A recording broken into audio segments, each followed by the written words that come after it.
हुई। दिल्ली में केंद्रीय ऊर्जा एवं आवास मंत्री मनोहर लाल खट्टर ने मुलाकात की है उनके साथ और सीएम धामी ने हरिद्वार कुंभ 2027 की तैयारियों को लेकर बड़ा रोड मैप रखा और केंद्र से सहयोग भी मांगा है।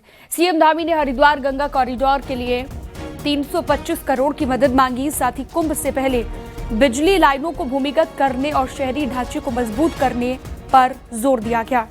मुख्यमंत्री ने हरिद्वार और ऋषिकेश में कुंभ की तैयारियों के लिए हरिद्वार में घाटों के सौंदर्यीकरण, आवासीय सुविधाओं के सुदृढ़ीकरण के लिए सहयोग देने का भी अनुरोध किया। यातायात सुधार के लिए मेरठ से हरिद्वार ऋषिकेश तक रीजनल रैपिड ट्रांजिट सिस्टम परियोजना को विस्तार देने और देहरादून हरिद्वार ऋषिकेश मेट्रो कॉरिडोर का प्रस्ताव भी रखा गया। वहीं केंद्रीय मंत्री मनोहर लाल खट्टर ने सभी प्रस्तावों पर सकारात्मक कार्रवाई का भरोसा दिया।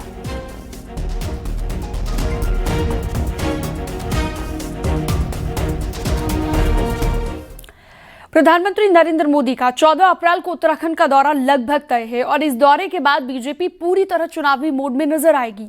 इससे पहले जेपी नड्डा, अमित शाह और राजनाथ सिंह जैसे दिग्गज नेताओं के दौरे ये संकेत दे चुके हैं कि बीजेपी केंद्रीय नेतृत्व ने उत्तराखंड पर फोकस बढ़ा दिया है।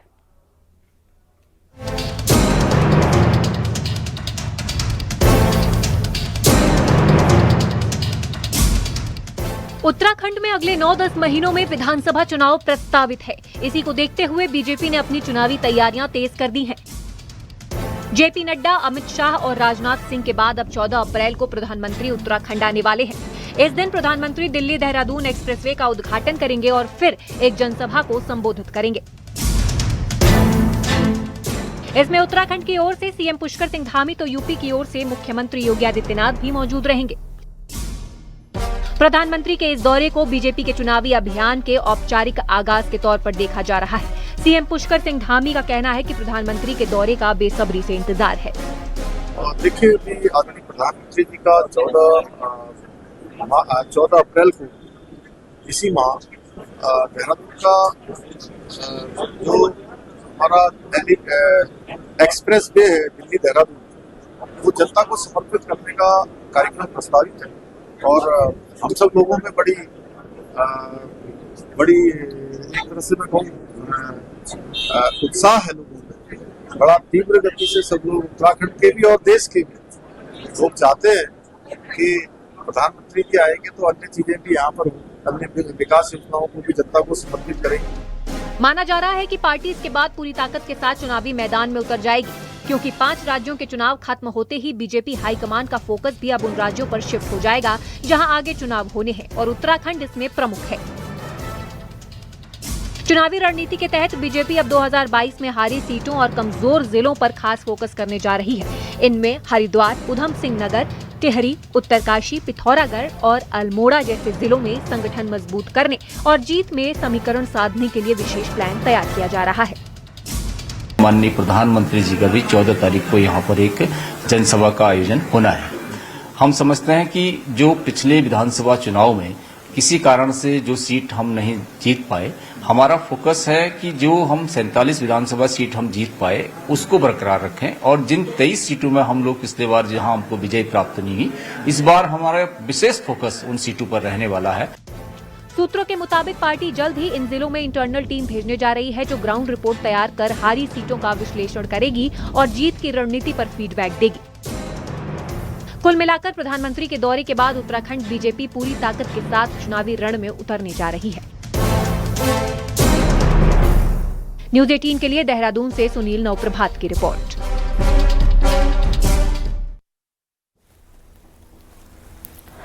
कांग्रेस की अंदरूनी जंग अब नए मोड़ पर पहुंच गई है और इस बार कहानी में एक नया सस्पेंस जुड़ गया है। दरअसल पूर्व मुख्यमंत्री हरीश रावत की एक पोस्ट ने सियासी हलकों में हलचल बढ़ा दी है।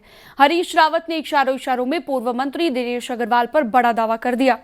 रावत ने कहा कि कांग्रेस सरकार में अगर उनका आग्रह न होता तो दिनेश अग्रवाल न मंत्री बनते, न ही मोथरोवाला का कोई मामला होता। अब सवाल उठता है कि आखिर ये मोथरोवाला का चक्कर क्या है? क्या ये कोई जमीन है, सियासी सौदा है या फिर कोई पुराना विवाद है? कभी कांग्रेस में रखे दिनेश अग्रवाल अब बीजेपी में हैं। उन्होंने हरीश रावत की इस पोस्ट के बाद चुप्पी साध ली है। राजनीतिक गलियारों में चर्चा तेज हो गई है कि ये सिर्फ बयान नहीं बल्कि अंदर छुपे किसी बड़े राज की ओर इशारा करता है।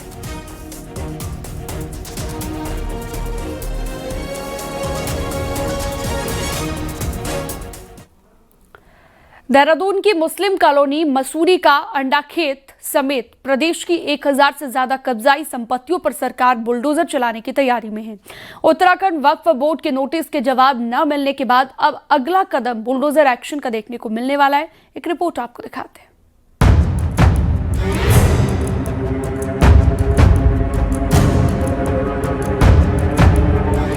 प्रदेश भर में वक्फ की 5000 से ज्यादा संपत्तियां हैं, जिनमें से 40% जमीनों पर कब्जाधारियों ने डेरा जमाया है। कहीं खोखे डाल रखे हैं तो कहीं बड़ी बड़ी इमारतें खड़ी हो गई। वक्फ ने 6 महीने पहले इन कब्जाधारियों को धारा 54 के तहत नोटिस थमाए थे, लेकिन अब तक इन पर कोई जवाब नहीं मिल सका। ऐसे में नए वक्फ अमेंडमेंट एक्ट के तहत डीएम को अधिकार है कि वो इन जमीनों पर आगे की कार्रवाई करते हुए कब्जे छुड़ाएंगे। अल्पसंख्यक कल्याण मंत्री कहते हैं कि सरकार अब सख्त एक्शन लेगी। लंबे समय से इसमें माननीय मुख्यमंत्री ने भी अध्ययन किया कुल मिलाकर के, और उनको नोटिस भी जारी किया गया सरकार की तरफ से, किंतु अभी तक भी जमीन के ज्यों के त्यों पड़ी हुई है और कोई नोटिस का जवाब देने की उन्होंने जरूरत भी नहीं समझी। तो इसका लगता है कि फिर मुझे लगता है कि जिस तरह से मुख्यमंत्री जी ने जो निर्णय लिया, आगामी कार्रवाई करनी पड़ेगी। दरअसल देहरादून में मुस्लिम कॉलोनी, चूना भट्टा इलाका, रेलवे स्टेशन के पास का इलाका, नंदा की चौकी इलाका, मसूरी का अंडा खेत, परीन कलियर के पास के इलाके में वक्फ की कई संपत्तियों पर कब्जा है। वक्फ बोर्ड के अध्यक्ष कहते हैं कि उत्तर प्रदेश के पूर्व सांसद अकबर अहमद डंपी ने भी वक्फ की कई जमीनों पर अवैध कब्जा किया, जिन पर अब बुलडोजर की कार्रवाई की जाएगी। तो जितने भी न्यूसेंस बैठे हैं उस पे अवैध कब्जेदारी बैठे हैं, बाहर से आए हुए लोग जबरदस्ती इंक्रोच करके बैठे हैं, वो जो उत्तर प्रदेश से आए हुए लोग हैं और अवैध कब्जा करके उन संपत्तियों पे वोटर बने बैठे हैं और उनके पास कोई कागज नहीं है और वक्फ को किराया भी नहीं दे रहे हैं। तो ऐसे लोगों के खिलाफ अब वक्फ बोर्ड सख्त कार्रवाई के मोड में है। अब आपको मुझे उम्मीद है कि वक्फ संपत्तियां खाली होती हुई नजर आएंगी। मुख्यमंत्री हामी कहते हैं कि एक एक इंच जमीन का हिसाब हो और कोई भी कब्जा बर्दाश्त नहीं किया जाए। ऐसे में नोटिस के बाद भी जवाब न मिलने पर जल्द एक्शन दिख सकता है। न्यूज़ 18 के लिए देहरादून से भारती सकलानी उनियाल की रिपोर्ट।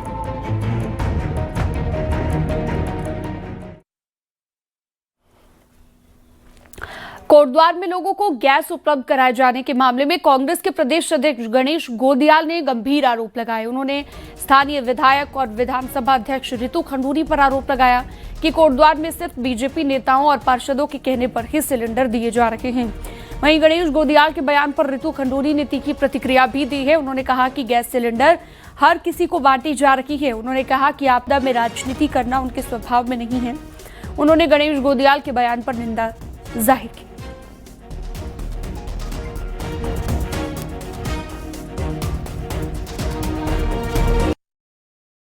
बहुत ही आपत्तिजनक स्थिति यह है कि सरकार में जो मंत्री हैं और खास करके विधानसभा अध्यक्ष रितु खंडूरी जी हैं या अन्य बीजेपी के नेता हैं, वो कोटद्वार में गैस का वितरण इस रूप में कर रहे हैं कि जो भारतीय जनता पार्टी के पार्षद हैं उनके बोलने पे गैस मिले और जो दूसरे दलों के लोग हैं, पार्षद हैं, उनके बोलने पे। आज मैंने प्रदेश अध्यक्ष कांग्रेस श्रीमान गोदियाल जी का एक बयान सुना। वो बयान निंदनीय है। उनकी हताशा साफ दिखती हुई नजर आ रही है। उन्होंने इस बात को कहा कि कोटद्वार में विधानसभा अध्यक्ष, सरकार के मंत्री और भाजपा के वार्ड मेंबर्स के द्वारा सुनिश्चित किया जा रहा है कि गैस सिलेंडर कहां दिया जाएगा और कहां नहीं दिया जाएगा। ये सरासर गलत है, सरासर झूठ है। उत्तराखंड एसटीएफ ने बड़ी कार्रवाई करते हुए गैस सिलेंडरों की जमाखोरी का भंडाफोड़ किया है। ऑपरेशन प्रहार के तहत रुड़की में छापेमारी में 101 सिलेंडर बरामद किए गए, जिसे स्थानीय होटल और ढाबों को ऊंचे दामों पर बेचने की तैयारी थी। वहीं मुख्य आरोपी मौके से फरार हो गया। खाद्य आपूर्ति विभाग को सभी बरामद सिलेंडर सौंप दिए गए, साथ ही जरूरी कार्रवाई की जा रही है। आवासीय क्षेत्र में तो उस पे आए, फिर संबंधित विभाग को और स्थानीय पुलिस के साथ छापामारी की गई, जिसमें 101 सिलेंडर बरामद हुए। जिस तरह से गैस की हाँ, कार्रवाई कर ही रहे हैं। इस पे लगातार कार्रवाई की जा रही है। जहां भी सूचना आ रही, सूचना पे कार्रवाई।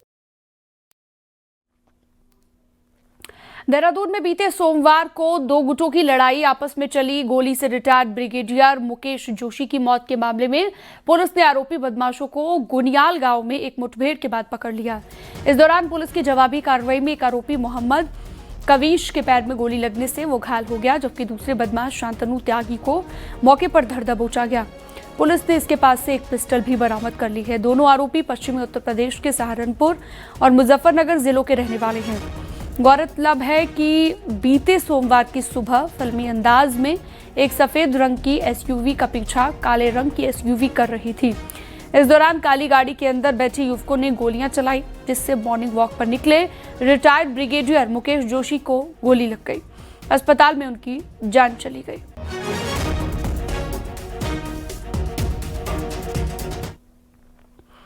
उधम सिंह नगर जिले के बाजपुर में एक ही समुदाय के दो पक्षों के बीच खूनी संघर्ष हो गया। इस दौरान धारदार हथियारों, लाठी और डंडों से हुए हमले में दोनों ही पक्षों के कई लोग घायल हुए हैं। घायलों को अस्पताल में भर्ती कराया गया, जहां पर प्राथमिक उपचार के बाद घायलों को हायर सेंटर रेफर कर दिया गया। पीड़ित पक्ष ने कोतवाली पुलिस को तहरीर सौंपकर कार्रवाई की मांग की है। वहीं मारपीट की घटना सीसीटीवी में भी कैद हुई।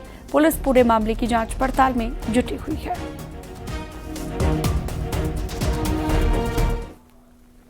काशीपुर के चाती मेले में एक महिला ठेली संचालिका के साथ मारपीट का मामला सामने आया। घटना के बाद मेले की सुरक्षा व्यवस्था को लेकर सवाल खड़े हो गए हैं। घटना का वीडियो सोशल मीडिया पर भी तेजी से वायरल हो रहा है। जानकारी के अनुसार मेले में पकौड़ों की ठेली लगाने वाली महिला का बाउंसरों के साथ विवाद हो गया। आरोप यह है कि कहासुनी के बाद कुछ बाउंसरों ने उनके साथ मारपीट की है, जिससे मौके पर अफरा तफरी का माहौल बन गया। घटना के बाद पीड़िता ने आईटीआई कोतवाली में शिकायत दर्ज कराई। पुलिस ने 7 महिला बाउंसरों को गिरफ्तार कर लिया है। अन्य आरोपियों की तलाश अब जारी है।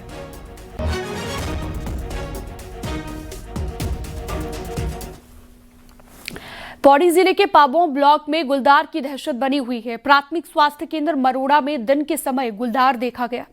अस्पताल के भीतर मौजूद डॉक्टर ने गांव वालों को बुलाकर अपनी जान बचाई। वहीं ग्रामीणों ने वन विभाग से गश्त बढ़ाने की मांग की है। अस्पताल के अंदर से गुलदार का वीडियो भी बनाया गया।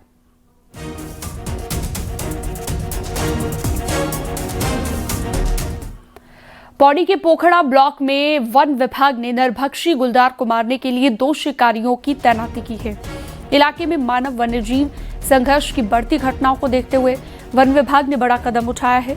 आपको बता दें, हाल ही में एक बच्ची को गुलदार ने अपना निवाला बना लिया था, जिसके बाद इलाके में ग्रामीण काफी आक्रोशित है।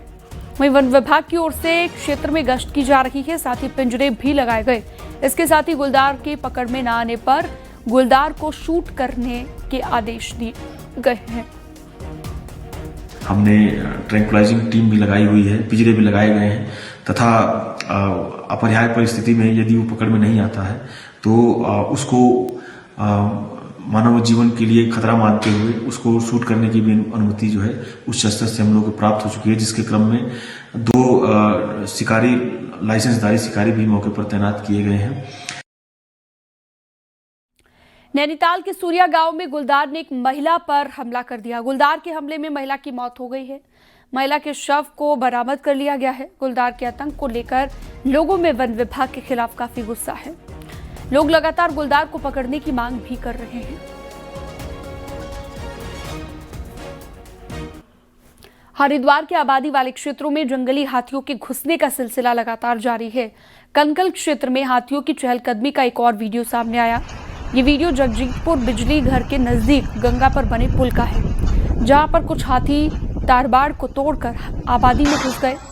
काफी देर तक हाथी आबादी में चहलकदमी करते रहे। स्थानीय लोगों का कहना है कि ये क्षेत्र पहले भी वन्यजीवों की आवाजाही के लिए संवेदनशील रहा है, लेकिन तारबाड़ तोड़कर हाथियों का घुसना चिंता की बात है।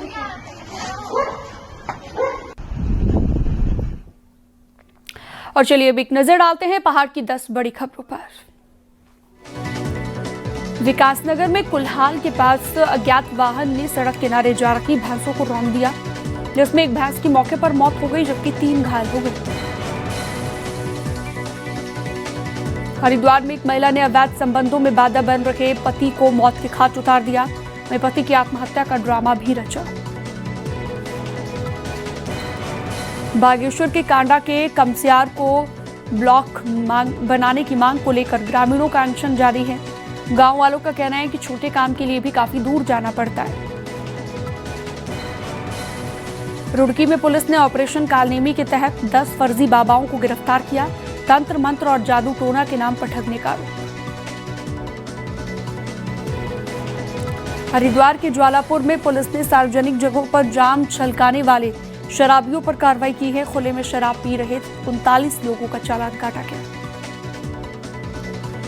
बागेश्वर में कांडा के गढ़वा सिरमौली इलाके में एक गुलदार की मौत हो गई। वन विभाग की टीम ने शव को कब्जे में लेकर जांच शुरू कर दी है। हरिद्वार में मीट की अवैध दुकानों पर नगर निगम रोक लगाने जा रहा है। 6 अप्रैल को होने वाली नगर निगम की बोर्ड की बैठक में प्रस्ताव पेश किया जाएगा। उत्तरकाशी में गैस की किल्लत की वजह से जगह जगह पर लोग सड़कों पर प्रदर्शन करने के लिए मजबूर हैं। रुद्रपुर में इंडियन गैस एजेंसी पर गैस सिलेंडर को लेकर हंगामा हुआ। ठेकेदार के सहयोगियों ने नगर निगम के पार्षदों पर मनमाने तरीके से सिलेंडर ले जाने का आरोप लगाया। 22 अप्रैल से शुरू होने वाली केदारनाथ यात्रा की तैयारी तेज हो गई है। पुलिस की 16 सदस्यीय एडवांस पार्टी ने गौरीकुंड से केदारनाथ तक पैदल निरीक्षण किया है।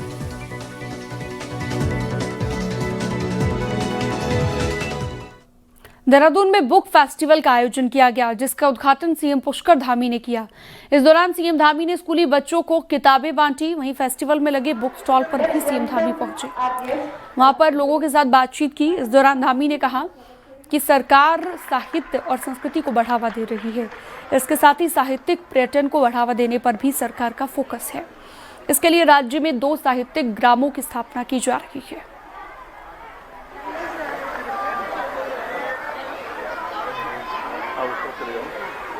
सभी अच्छे इंस्टीट्यूशन वालों से भी, जो इंस्टीट्यूशन चलते हैं, स्कूल चलते हैं, विद्यालय चलते हैं, और जो अभिभावकगण हैं, अपने बच्चों को ज़रूर इस फेस्टिवल में लेकर आएँ, जिनसे उनको कई लाखों पुस्तकों का ये मेला है, उनको बहुत कुछ देखने को मिलेगा, सीखने को मिलेगा। और जब AI का ज़माना है, आज डिजिटल युग है, ऐसे युग में भी हमारे बच्चों को, हमको, सबको पुस्तकें पढ़ने का भी जो है एक आदत होनी चाहिए। अपने रोज़मर्रा के जीवन में कहीं ना कहीं उनको शामिल करना चाहिए और उनका प्रचार प्रसार भी करना चाहिए। और ये हमारी जो भाषाई विरासत है, वो पीढ़ी दर पीढ़ी आगे बढ़नी चाहिए। पहाड़ में मौसम ने एक बार फिर से करवट ली। केदारनाथ धाम में एक बार फिर से स्नोफॉल हुआ है। धाम में कई फीट तक बर्फ जम गई है। पूरी केदार घाटी में कड़ाके की ठंड पड़ रही है। 22 अप्रैल से केदारनाथ धाम की यात्रा शुरू होने वाली है और इन दिनों प्रशासन की टीम केदारनाथ में साफ सफाई का काम कर रही है। लेकिन एक बार फिर से बर्फ गिरने से प्रशासन की मुसीबत बढ़ गई है। अब फिर से धाम में बर्फ को हटाने का काम किया जाएगा।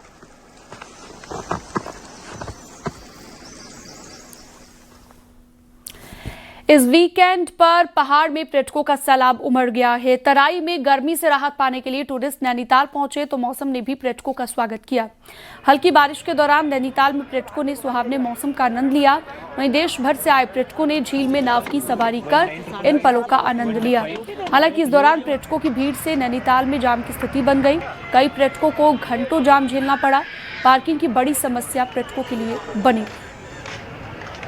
हम इंजॉय करने के लिए सिर्फ नैनीताल ही आते हैं, क्योंकि हर जगह से मतलब जो हमें सबसे बेस्ट लोकेशन लगती है वो हमें नैनीताल लगती है। नहीं, ये तो ऐसा लगा कि जैसे अमेजिंग, बिल्कुल हमें पता ही नहीं था कि एकदम से बरसात हो जाएगी, तो बहुत अच्छा, हमारे लिए बता नहीं सकते। बहुत अच्छा लगा आके, हम पूरा का पूरा एंजॉय कर रहे हैं। हमारा छोटा बीवी भी, उसको होपफुली अच्छा रहा। हम छोड़ के आए हैं होटल में, हमने बहुत एंजॉय किया। बीच में रिमझिम बारिश भी हुई तो मौसम का पूरा उठाया। हम राजस्थान से हैं तो वहाँ बहुत ज़्यादा गर्मी है, ड्राई है, सूखापन है। यहाँ आके बहुत अच्छा लगा। इनिशियली लग रहा था हमें ड्राई है, बट बारिश पड़ी, उसके बाद ठंडक हो गई है मौसम में। अल्मोड़ा में विवेकानंद पर्वतीय कृषि अनुसंधान संस्थान से किसान मेले का आयोजन किया गया, जिसमें राज्य भर के किसान पहुंचे, जहां पर उन्होंने उन्नत बीजों और आधुनिक कृषि यंत्रों के संबंध में जानकारी दी है। साथ ही वैज्ञानिक विधि से खेती करने के गुर भी बताए गए। इसके साथ ही ग्लोबल वार्मिंग से होने वाले प्रभाव को भी किसी तरह उन्नत बीजों से काम किया जाए, इस पर भी समाधान निकालने की बात कही गई। वहीं मेले में कई तरह के स्टॉल भी लगाए गए, जहां पर लोगों की तरफ से जमकर खरीदारी की गई है। कृषकों तक उन्नत कृषि समाधान पहुंचाए। कृषि अनुसंधान वातावरण परिवर्तन एक वैश्विक समस्या है। क्लाइमेट की वेरिएबिलिटी हम देख रहे हैं, हर साल देख रहे हैं, लेकिन उससे सतर्क रहने की जरूरत है, लेकिन उसे बहुत ज्यादा घबराने डरने की भी जरूरत नहीं है। चीजें हैं जैसे भेड़ हो गए, मिर्ची हो गई, ये हम घर के उत्पाद करते हैं और बहुत ही अच्छा काफी बिक रहा है। ये लोग और ले रहे हैं। जैम, चटनी, अचार, जूस और हर्बल टी, और हमारी एपन यूनिट भी है एक, उसमें हमने ये डायरिया है हमारी, और ये फोल्डर हैं और दुपट्टे हैं, साड़ियाँ हैं। सोरघाटी पिथौरागढ़ में इन दिनों चैतौल पर्व की धूम मची हुई है। सदियों से मनाया जाने वाला ये पर्व भगवान शिव के प्रति आस्था के साथ साथ भाई बहन के अटूट प्रेम का भी प्रतीक है। आस्था और प्रेम के इस पर्व को लेकर आज भी यहाँ के लोगों में खासा उत्साह देखने को मिलता है।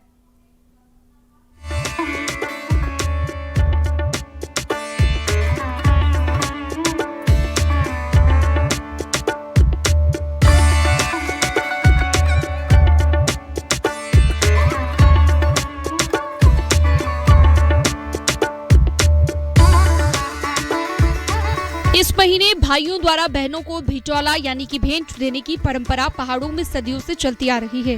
भिटौले की इस परंपरा को पिथौरागढ़ में चैतौल पर्व के रूप में मनाया जाता है। लोगों का विश्वास है कि इंसानों की तर्ज पर भगवान शिव भी इन दिनों हिमालय से नीचे उतर आते हैं। डोले में विराजमान भगवान भोले सोरघाटी के 22 गाँव में रहने वाली अपनी बहनों को बारी बारी से उनके गाँव जाकर भिटौला देते हैं।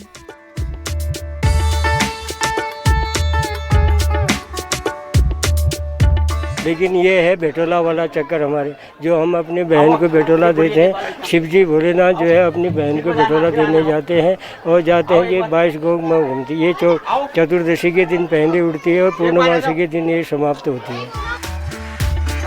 ये पर्व एक तरफ जहां आस्था और प्रेम को दर्शाता है, वहीं इसमें शिरकत करने वालों का जोश भी देखते ही बनता है। आस्था के इस पर्व का खास आकर्षण है भगवान भोले का डोला, जिसे कंधा देने के लिए भक्तों में होड़ मची रहती है। पूरे 4 दिनों तक 22 गांव में होने वाले इस पर्व को देखने के लिए लोग आज भी दूर दूर से आते हैं। साल भर का इंतजार रहता है हमको, बहुत खुशी का पर्व है ये। हम हर साल इसको बहुत ही खुशी से और उल्लास से मनाते हैं। ये हमारे इष्ट देव जौलसमेत बाबा अपनी बहनों को रोटी देने का मतलब ये परंपरा चली आई है। जैसे हम ये चैतौल का पर्व का हम पूरे साल भर इंतजार करते हैं। ये हम लोगों के लिए आस्था और विश्वास का एक प्रतीक भी है। इसमें हमारे सारे देव डांगर इस देवखली में आकर के हमें अपना अपना आशीर्वाद देते हैं, जिससे हम चाहते हैं कि ये सालों साल ऐसे चलता रहे। दुनिया भले ही तेजी से बदल रही हो, लेकिन पहाड़ के लोगों का अपनी संस्कृति के प्रति ये लगाव इस बात को साबित करता है कि आधुनिकता के दौर में भी यहाँ के लोग अपनी जड़ों से जुड़े हुए हैं। शायद यही वजह है कि पहाड़ों में आज भी सदियों पुरानी परंपराएं बदस्तूर जारी हैं। न्यूज़ 18 के लिए पिथौरागढ़ से विजय वर्धन उप्रेती की रिपोर्ट।